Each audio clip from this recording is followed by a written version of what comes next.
Halo sahabat Kompas.com, Citayam Fashion Week menjadi magnet pembicaraan beberapa waktu belakangan. Mulai dari artis, gubernur, menteri, bahkan hingga Presiden Jokowi pun tak ketinggalan ikut berkomentar dengan fenomena di tengah kota Jakarta ini. Berlokasi di Jalan Jenderal Sudirman, tepatnya di sekitar wilayah Dukuh Atas, Menteng, Jakarta Pusat. Banyak muda-mudi yang berkumpul dengan gaya fashion yang nyentrik dan khas. Anak-anak muda ini datang dari berbagai wilayah di sekitar ibu kota, mulai dari Bogor, Bekasi, dan Tangerang. Hal ini yang membuat mereka dikenal dengan sebutan anak-anak SCBD alias Sudirman, Citayam, Bojonggede, dan Depok. Tak ingin ketinggalan, dua kepala daerah turut meramaikan Citayam Fashion Week beberapa waktu lalu. Pertama, Gubernur DKI Jakarta Anies Baswedan yang merupakan penguasa wilayah digelarnya Citayam Fashion Week. Kedua, Ridwan Kamil yang merupakan Gubernur Jawa Barat, tempat anak-anak SCBD berasal. Anies Baswedan menjajal catwalk pada Selasa 19 Juli 2022. Tak tanggung-tanggung, ia mengajak sejumlah tamu dari Duta Besar Uni Eropa yang tengah melakukan kunjungan. Keesokan harinya, giliran Gubernur Jawa Barat Ridwan Kamil menyusul aksi yang tak kalah heboh.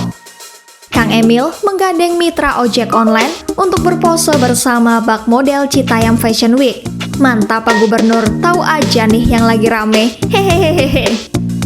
Aksi Anies dan Emil bukan sekedar adu gaya di jalanan, keduanya juga tampak saling melempar canda di ranah maya. Gubernur DKI melalui akun Instagramnya merilis video wawancara anak SCBD. Merasa tidak enak, Emil pun membalas melalui kolom komentar. Udah minjem tempat, gak apal pula yang punya tempat, mohon dimaafkan. Hadeh, ada-ada saja.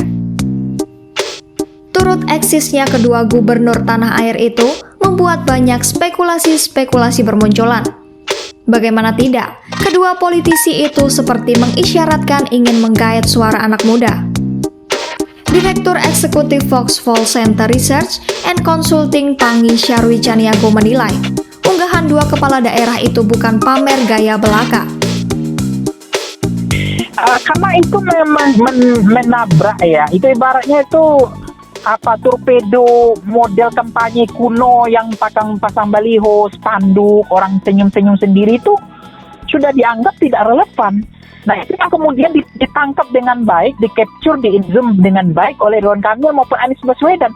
Karena dua sosok ini mereka mengerti betul, saya lihat apa yang menjadi selera, kita rasa apa menu varian yang ingin disajikan ke kaum milenial, anak muda generasi Z ini. Bagaimana kemudian mereka punya pola baru untuk menggait kaum milenial.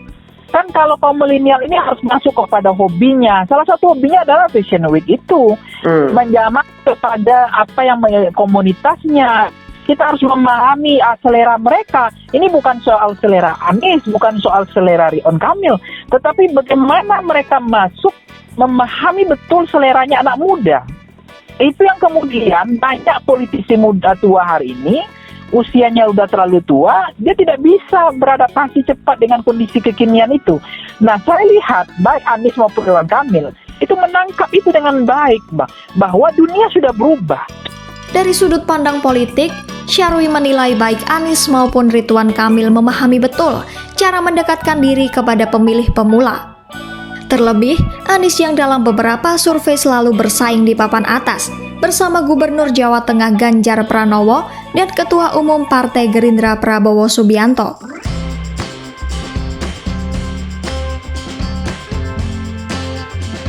Memang, suara generasi Z dan milenial tidak bisa dianggap enteng pada pemilu 2024. Hasil survei tim riset dan analitik Kompas Gramedia bersama dengan Litbang Kompas pada 5 Januari hingga 9 Februari 2022 menunjukkan Gen Z dan milenial cukup antusias untuk berpartisipasi pada ajang elektoral mendatang. Sebanyak 86,7% suara mereka menyatakan bersedia untuk berpartisipasi dalam pemilu. Sementara 10,7% masih menimbang dan 2,6% lainnya menolak berpartisipasi pada pemilu 2024. Pada hasil survei yang sama, Anies cukup mendulang suara pada pemilih muda.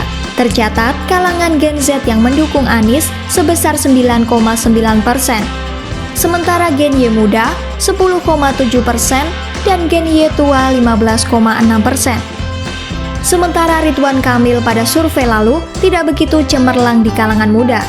Emil hanya mendapat 4,1% di kalangan Gen Z, sementara di Gen Y muda dan tua masing-masing 5,9% dan 2,2%.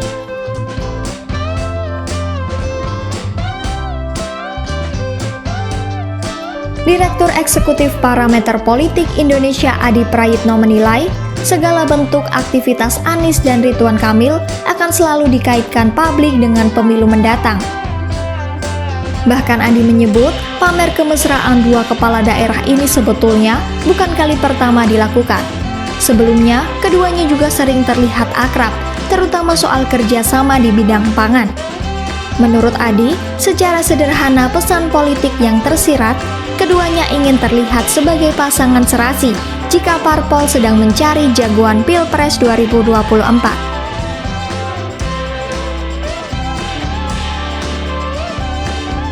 Adi menambahkan, Citayam Fashion Week tak serta-merta sebagai kode mereka untuk bisa berduet dalam ajang pemilu 2024 nanti. Citayam Fashion Week merupakan momentum untuk keduanya terekspos di publik. Kalau kata anak muda zaman sekarang sih exposure.